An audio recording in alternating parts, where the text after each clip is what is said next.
The visitor who knew Tomero arrived in the middle of a quiet night when the city lights were dim and the streets were empty. I was alone in my apartment listening to the low hum of the air purifier when someone knocked on my door 3 times, each knock perfectly spaced like a machine counting seconds. I opened the door and saw a man standing there, but something about him felt wrong before he even spoke. His eyes did not blink. His posture was too still. His clothes looked old yet untouched by dust. He said my name before I even introduced myself, and his voice carried a strange echo like 2 people speaking at the same time. He told me he was here because Tomero had changed and that everything I understood about my life was about to collapse. I asked him who he was, but he stepped inside without waiting for permission, as if he already knew I would let him in. He looked around my apartment with slow, deliberate movements, as if comparing it to something he had seen before. He said he had been here many times in many versions of this same moment, and that in most of those versions I refused to listen and paid the price. I demanded answers, but he simply raised one hand and the lights flickered. The air turned heavier, almost charged. He said time was not a straight line. It was a loop that kept folding on itself, and he was stuck inside that loop trying to stop something catastrophic that kept happening no matter how hard he tried. He said Tomero was collapsing into itself and leaking pieces of the future into the present.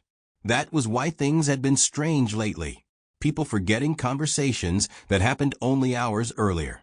Shadows forming in places where no light source existed. Dreams that felt too vivid and too familiar. Then he looked at me with unnerving calm and said that I was the reason the loop kept breaking. Somehow my choices kept triggering a chain of events that led to disaster. I laughed at the idea, but anger replaced that laugh when he recited personal memories of mine perfectly, including things I had never told anyone. He even described a nightmare I had when I was a child, as if he had been there watching. My skin crawled because no human should know those things. I started to believe he was either insane or not human at all. He walked toward the window and pointed outside at the quiet sleeping city. He said that in every version of Tomero the sky tears open and something steps through. Something that should never exist in our reality. Something that feeds on timelines the way fire feeds on oxygen. He said he had witnessed the world end over and over, watching people vanish, as if erased by invisible hands. Every time he tried to stop it, the loop restarted, and he found himself back at my door, knocking 3 times, hoping I would finally listen. I asked him what exactly causes the rupture in the sky. His expression shifted into something close to fear. He said the rupture always begins with a signal, a frequency that only a few people can hear, a high-pitched ringing that slowly turns into whispers. He said once the whispers start, they never go away.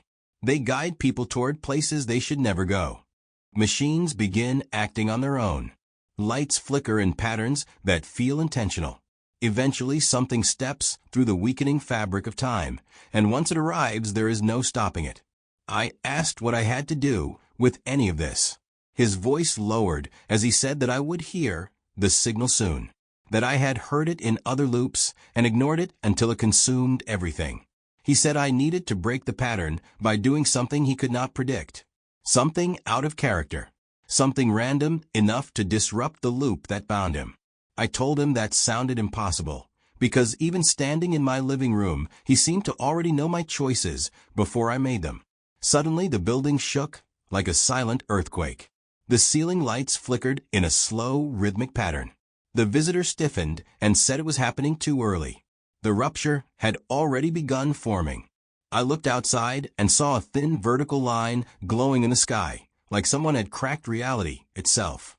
The air outside shimmered as if heat waves were rising off the street even in the cold night. The sound arrived next, a faint ringing that grew sharper and deeper until it vibrated through my bones. The visitor stepped close to me and said I had one chance left, one choice that mattered. He said I needed to leave the apartment and go somewhere unpredictable, somewhere that none of the previous versions of me had gone. The loop was anchored to my routine, and breaking it meant stepping away from everything familiar. He said if I stayed, the rupture would follow me, and the thing waiting on the other side would find its way through. I felt the ringing inside my skull intensifying. I felt my vision blur at the edges. I saw the glowing crack in the sky widen, and something move behind it. A silhouette without a shape shifting like smoke trapped inside glass. The visitor grabbed my arm with a grip that felt too cold and too strong. He said, "If that thing fully enters our reality, time as we understand it dies." I ran. I did not think. I did not choose intentionally. I just ran down the stairs into the empty street. The ringing grew louder. The sky tore slightly wider. I could feel something watching me from beyond the crack. I turned back to look at the visitor standing at my apartment window.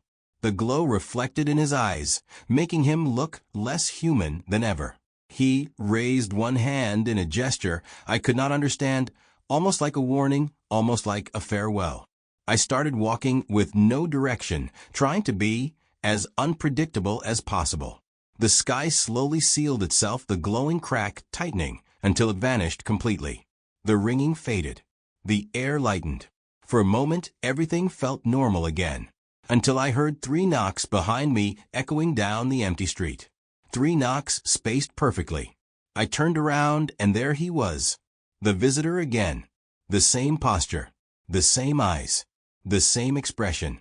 He said the loop had started once more, and the next time arrow was already broken. And this time I realized something far worse. He was not the only one who knew Tamaro. Something else did too.